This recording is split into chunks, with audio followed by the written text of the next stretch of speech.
все намеченные планы.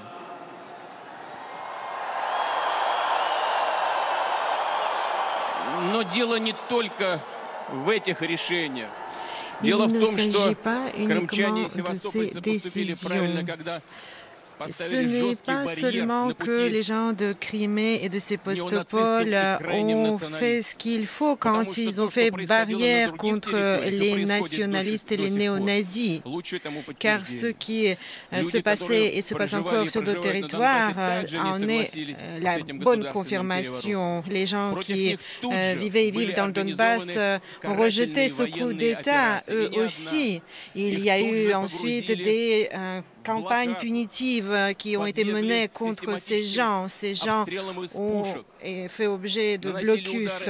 Ils ont été pilonnés des tirs de canon ou des frappes aériennes.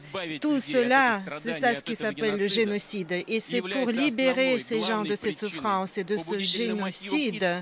C'est cela l'objectif, l'explication, le fondement de cette opération spéciale militaire dans le Donbass. Cette opération est menée avec cet objectif. Et là, je pense aux paroles du Testament qui disent qu'il ne peut pas y avoir de l'amour supérieur que celui quand on sacrifie son âme pour ses amis.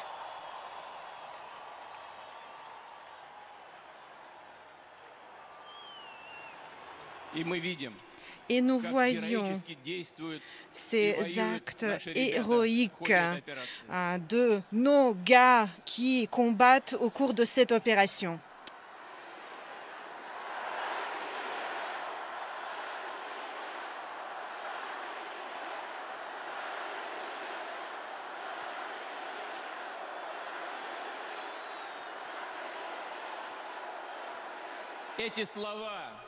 Ces paroles font partie de la Bible pour les chrétiens, font partie de ce qui est cher pour tous ceux qui croient en Dieu dans cette religion. Il s'agit de la valeur universelle aussi pour tous les peuples et toutes les confessions religieuses de la Russie, pour notre peuple avant tout. Et la meilleure confirmation pour cela, c'est la manière dont nos hommes, nos gars combattent au cours de cette opération militaire. Ils sont coude à coude, ils se soutiennent, ils se couvrent par leur propre corps sur le champ de bataille pour les protéger les uns les autres comme les frères. Nous n'avons pas vu une telle unité depuis très longtemps.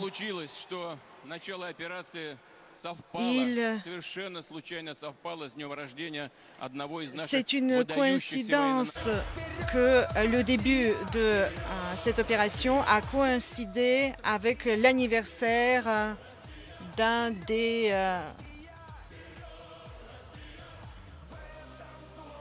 Spartak ou le Dynamo, il faut que je vérifie, mais il y a des matchs de la Coupe. Bien, donc l'équipe nationale joue très souvent dans ce stade. Donc à l'instant, donc une démonstration de force en public depuis le stade Lushniki à Moscou du président russe, un meeting Vincent Hugeux visiblement conçu pour en appeler à la ferveur nationale des Russes. Alors, à chaud, deux remarques sur la forme d'abord.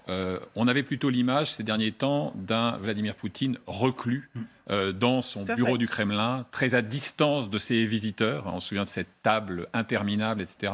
Là, à l'évidence, il nous la joue télévangéliste. Il s'agit de montrer qu'on est capable de s'adresser directement au peuple russe, de le faire en public. Et deuxième observation de forme, mais qui rejoint le fond, c'est sur le bref extrait traduit simultanément qu'on vient d'entendre, une référence quasiment obsessionnelle à la dimension religieuse. C'est pour moi un des aspects, une des facettes de cette agression armée qu'il faut avoir en permanence à l'esprit dans la justification, en tout cas dans le discours de Moscou. Il y a cette sorte de sacralité, il y a une dimension qui est quasiment messianique. Et c'est là on retrouve l'axe idéologique entre Vladimir Poutine et le patriarche de Moscou, Kirill, qui est au fond la caution spirituelle d'une idéologie politique. Et il faut se souvenir également qu'il y a une ligne de faille qui s'est ouverte fin 2018, début 2019, quand les orthodoxes ukrainiens se sont rattachés au patriarcat de Constantinople en rupture totale avec Kirill, dont ils ne citent même plus le nom dans leurs offices religieux depuis quelques jours, parce qu'il apparaît pour d'assez bonnes raisons comme l'allié objectif du projet impérialiste de Poutine. Alors, on précise évidemment que ce sont des images de la télévision russe, qu'on a donc été informé de la tenue de cette intervention de Vladimir Poutine en direct depuis le stade Lushniki à Moscou. C'est un stade qui accueille normalement les matchs de football. Alors, c'est un stade fameux, d'ailleurs. 80 000 places, visiblement. Très bonne qualité. Et je crois qu'il héberge assez régulièrement des matchs de l'équipe nationale russe. Et c'est l'un des stades de référence d'un des grands clubs. Est-ce que le Spartak, le Dynamo, on va vérifier ça très vite. Oui, général. Oui, juste un petit commentaire. Je demandais confirmation auprès de ma voisine. Il y avait quand même un panneau assez intéressant sur l'idée qui était derrière. Il y avait écrit « Zamir, Vies, nazisme », c'est ça, vers la paix contre le nazisme. C'est quand même un slogan très fort pour... Là, il est inscrit quoi, s'il vous plaît, Zoriana, il est inscrit quoi? Sans le nazisme, d'accord, oui. On ne voit plus les... Voilà, donc... La paix sans le nazisme. Voilà. Pour la paix sans le nazisme. Sans le nazisme, oui, voilà. Donc c'est quand même ce qui est la rhétorique du régime poutinien. Tout à fait. Donc c'est ça qui est intéressant parce qu'il y a une mobilisation entre guillemets. Ce que très bien dit Vincent, c'est on montre que finalement Poutine n'est pas tout seul. Et derrière, il y a comme ce slogan très politique qui oriente la guerre contre l'Ukraine, qui est bien explicite. Et je pense que c'est intéressant d'y attacher de l'importance, parce que c'est le contexte évidemment idéologique, qui n'est pas que religieux, mais aussi, on est peut-être aussi dans la grande guerre patriotique, entre guillemets, de 1941 et après, peut-être qui est aussi en filigrane derrière. C'est vrai qu'il ne nous a pas habitués, Vladimir Poutine, à ce genre de démonstration dans les stades. Hein. Vous le disiez, Vincent, ces jours-ci, il avait plutôt l'air reclus au Kremlin. Ça peut être aussi le reflet de la nécessité qu'il éprouve par rapport à d'éventuelles petites fissures qui seraient perceptibles dans l'appareil économique, les dissidences qui certes sont très rapidement bâillonnées, étouffées. C'est une manière de reconnecter avec le peuple et lui de se baigner dans une atmosphère, je dirais, euphorique et populaire. Petite précision technique, c'est bien le stade qui accueille l'équipe nationale. Et pour la petite histoire, il a été créé dans sa première apparence en 1955, il s'appelait le Stade central Lénine et il a été un temps, pendant quelques années, le stade du CSKA Moscou, qui est un grand club de football de la capitale. Offensive de Vladimir Poutine, en effet, offensive médiatique, de communication. Sylvia Micco, vous étiez en train de nous expliquer qu'il est apparu à la télévision russe mercredi pour dire qu'il fallait purifier la société russe. Des mots forts. Oui, voilà ce qu'il disait. Effectivement, chaque peuple, le peuple russe tout particulièrement, pourra toujours reconnaître la racaille et les traîtres, les recrachés, disait-il, qu'on me recracherait une mouche entrée dans la bouche. Je suis sûr qu'une telle autopurification réelle et nécessaire de la société ne fera que renforcer notre pays. Et le terme de purification qui est vraiment assumé par le pouvoir, puisqu'effectivement le porte-parole du Kremlin, lui aussi, l'a repris derrière, disait également que certains démissionnent, certains quittent le pays, d'autres enfreignent la loi et sont punis.